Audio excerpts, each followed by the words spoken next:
안녕하십니까. 오늘은 전기차 충전 요금 폭탄 될 수 있다 입니다. 전기차 대 수소차.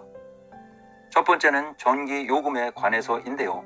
문재인 정부 들어서면서 가동 용량이 충분한 원전 고리 1호기와 월성 1호기를 중단하고 그동안 건설 중이던 원자력 발전소까지 건설을 중단시키고 탈원전 정책으로 국고를 낭비하고 태양광 발전 설비는 온 산야의 자연 경관을 망가뜨리고 산사태 우연과 주택지 언덕마저 마구잡이 설비로 토사 붕괴로 피해를 주면서 정부 지원금을 타내고 있는 현실입니다.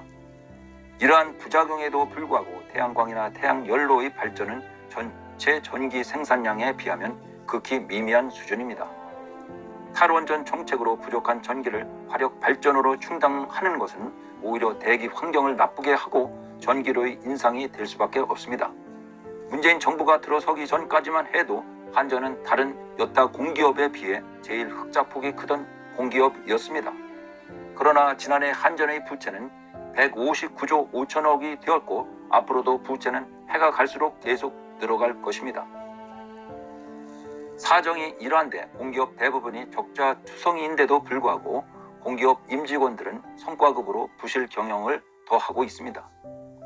문제는 이러한 공기업의 부채 증가에 대한 책임은 앞으로 국민들의 큰 부담이 될 것입니다.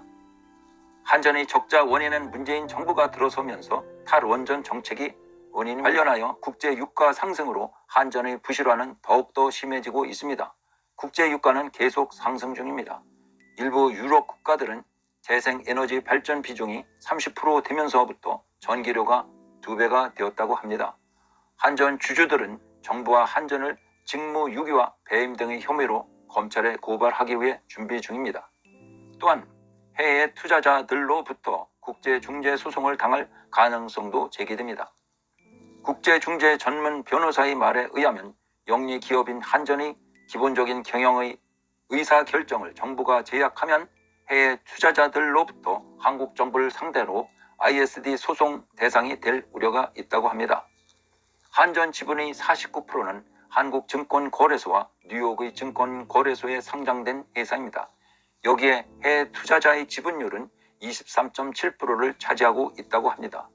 문재인 정부는 한전의 전기료 인상 계획을 내년 선거를 앞둔 국민의 여론을 의식해서 전기료를 동결한 것은 언젠가는 전기료 폭탄으로 국민들에게 날아올 것입니다.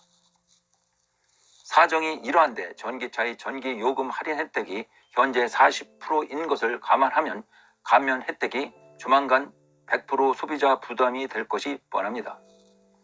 전기차의 전기료는 현재의 2, 3배가 될 것입니다.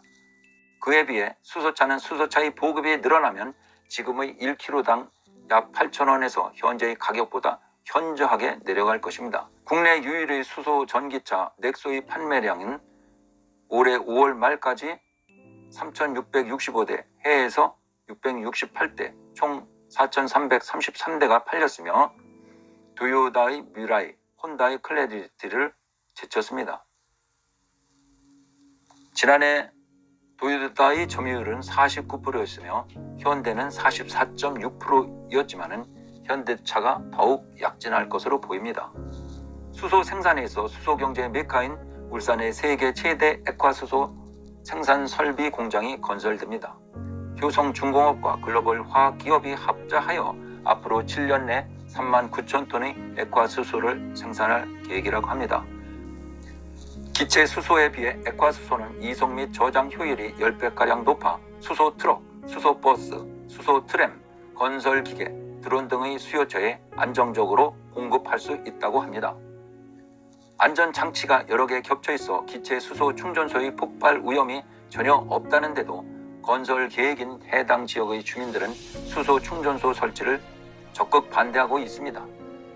기체 수소 충전소는 섭씨 영하 253도의 초저온 상태인 기체 수소 충전소에 필수적인 거대한 냉동기가 필요하나 액체 수소 충전소는 그러한 냉동기가 필요 없게 되므로 설치 면적도 최소화할 수 있고 전기요금 절감 효과까지 기대할 수 있다고 합니다. 2023년에 액화수소 공장이 1차로 완공되면 전국에 액화수소 충전소를 건립할 계획입니다. 일본도 앞으로 10년간 수소 기술 R&D 투자에 3조 805억 원을 투입 계획이며 일본의 수소 연료 전지 자동차 충전소는 현재 160곳이나 2030년에는 1000곳으로 늘릴 계획이라고 합니다. 앞으로 수소 경제가 활성화될 것으로 전망됩니다. 앞서 말씀드린 ISD 소송은 Investor-State Dispute 투자자와 상대 국가 분쟁 해결 제도로서 해외 투자자가 상대국에 의해 피해를 입었을 경우 투자자가 상대 국가를 상대로 소송을 제기하는 것을 말합니다. 오늘은 여기까지 하겠습니다. 구독, 좋아요 부탁합니다. 감사합니다.